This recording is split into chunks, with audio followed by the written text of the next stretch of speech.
السلام عليكم ورحمة الله وبركاته. ازيكم حبايبي؟ عاملين ايه؟ يا رب تكونوا بخير وفي اسعد الاحوال يا رب العالمين. معلش انا متأخرة عليكم في الفيديوهات، بس والله غصب عني. تعرفين ساعات كده الواحد ما بيبقاش في المود، ما بيبقاش يعني قادر يقف قدام الكاميرا ويصور وكده. اكيد بنطبخ وبندخل المطبخ وبنعمل حاجتنا وكل حاجة، بس يعني ما ببقاش عندي ان انا اقف بقى احضر للتصوير والكاميرا. ببقى عايزه اخلص كده وايه، واروح ايه الكهف بتاعي ده هتعرفوه بعدين. المهم يعني وحشتوني جدا. النهارده هنجهز غدا كده مع بعض، يا رب يعجبكم. غدا غدا ايه؟ غدا عادي بسيط سهل وحاجه كده ايه، خفيف. غدانا النهارده هيكون حاجه كده خفيفه وسهله وايه وسريعه في نفس الوقت.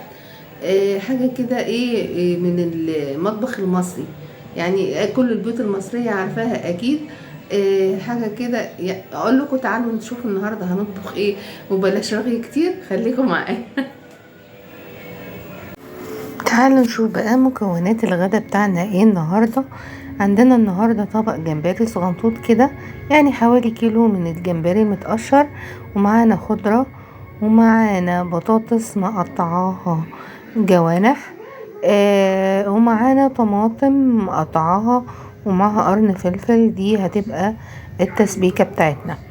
دي المكونات بتاعت الغدا النهاردة، مكونات بسيطة وسهلة، وكمان هتعمل لنا احلى غدوة النهاردة. انا ولادي بصراحة بنعشقها. تعالوا نجهزها سوا. هنا طبعا اول ما بدأت كده حطيت بصلاية في الصينية، كله في الصينية اللي انا هجهز فيها، يعني مفيش كمان مواعين كتير هستخدمها لتجهيز الغداء. بصلاية قطعتها كده مكعبات صغيرة، وطبعا وانا بقلبها كده على النار في شوية زيت تاخد لون، كنت بعصر الطماطم مع قرن الفلفل زي ما انتوا شفتوا معايا في المكونات. كده انا بعصر الطماطم وايدي شغالة هنا وشغالة هنا، بقلب ايه في البصلاية بتاعتي علشان تاخد لون. انا عايزاها تاخد لون ذهبي غامق سنة صغيرة. هتشوفوا معايا درجة اللون اللي انا عايزاها. هو ده لون البصلة اللي انا عايزة اوصل ليه. وطبعا عصرنا الطماطم، بعد ما وصلت لكده هنضيف لها عصير الطماطم. طبعا قرن الفلفل ده بيدي للصلصة بتاعة الطبخة بتاعتنا النهاردة طعمه مميز جدا، فيعني جربيها بالطريقة دي بصراحة تحفة. هنبدأ بقى نضيف الملح والبهارات بتاعتي. ضفنا الملح والبهارات مش كتير برضو، احنا بس بحط فلفل اسمر ومعاها بهارات الجمبري، ما بحطش اكتر من كده. دي بس بهاراتي النهاردة للغدا او للوصفة دي. هنسيبها تتسبك وبعد كده نعمل الخطوة اللي بعديها، خليكم معايا. بعد ما تسبكت كده قشرت 4 فصوص توم صغيرين، قطعتهم قطع صغيرة كده وسبتهم برضو ياخدوا غلوة مع الصلصة، يدولها طعم وريحة حلوة جدا.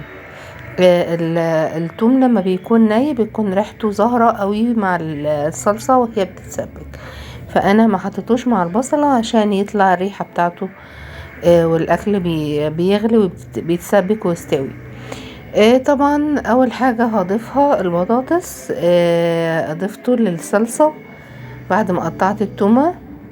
هضيف البطاطس كده ياخد غلوة لوحده الاول، لان طبعا زي ما انتوا عارفين الجمبري يدوب بيشم النار عشان يستوي، فانا هسيب البطاطس تستوي شوية غلوة كده بسيطة، ياخد نص سوية ونص تاني يكملوا مع الجمبري. هغطي عليه وهسيبه شوية ونرجع تاني.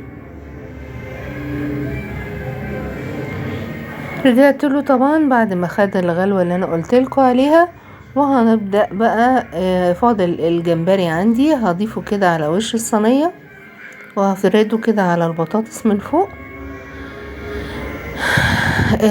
وبعدين هحط كمان الخضرة ياخدوا غلوتهم ويستووا مع بعض. وطبعا كنت ظبطت ودقت الملح بتاعي لقيته مظبوط وتمام. هنضيف الخضرة هنا، خضرة مشكلة معايا هنا بقدونس وكزبرة وشبت. انا دايما بعينهم وبجهزهم في الفريزر لما بيكون عندي زيادة. زي ما انتم شايفين كده هو كده طالع من التلاجة وفك، فلونه يعني بيغمق سنة، ولو فريش يبقى احسن طبعا.